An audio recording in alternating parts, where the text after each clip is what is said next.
దాన్ని ఎవడు గ్రహిస్తాడు అంటే వజ్రం విలువ తెలిసినవాడు గ్రహిస్తాడు. సాధకుడు ఎప్పుడూ అట్లాగే ఉంటాడు. నిజంగా సాధన చేసేటువంటి వాడు మెళ్ళో బోర్డు వేసుకోడు, ఇతడ రోజుకి 10 గంటలు జపము చేయబడును, తీర్థములు ఇవ్వబడును, వచ్చిన వారి సర్వరోగములు నివారింపబడును.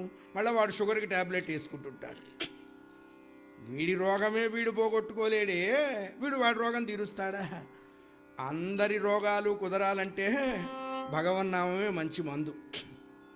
అందుకని సాధకుడైనటువంటి వాడు చాలా నిశ్శబ్దంగా ఉంటాడు.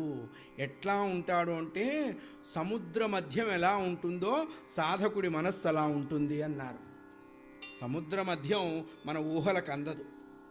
అట్లా స్వామివారు జపం చేసుకుంటున్నారు. వీళ్ళు అందరూ ఆయన్ని ప్రార్థించారు. అప్పుడు లేచారండి. ఆ పర్వతం మీద 2 కాళ్ళు అలా పెట్టుకొని నిలబడ్డారట స్వామివారు. క్రమేణ క్రమేణ క్రమేణ క్రమేణ క్రమేణ క్రమేణ క్రమేణ క్రమేణ క్రమేణ పెరగటం మొదలుపెట్టారు. ఎలా పెరిగారు అంటే మొదట ఆంజనేయ స్వామి వారు పెరుగుతూ ఉంటే సూర్య భగవానుడు గొడుగుగా ఉన్నట్టండి. ఆకాశంలో ఉన్నటువంటి నక్షత్రాలన్నీ ఆంజనేయ స్వామి వారు తల్లో పెట్టుకున్న మల్లెపూల్లాగా మెరుస్తున్నాయిటండి.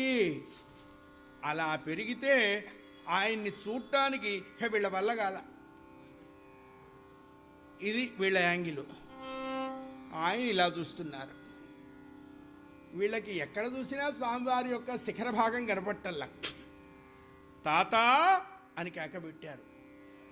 విరాట్ స్వరూపంతో ఉన్న స్వామి కేకకి ఆ చుట్టుపక్కల మహేంద్రగిరి పర్వతం అంతా గడగడ గడగడ గడగడ గడగడ గడగడ ఒక్కసారి ప్రళయం వచ్చే ముందు భూమి ఎలా కంపిస్తుందో అలా కంపించిందిటండి. రాముకరుణ అపార భవాంబుధి లంఘించిన కపివీరుడా, రాముకరుణ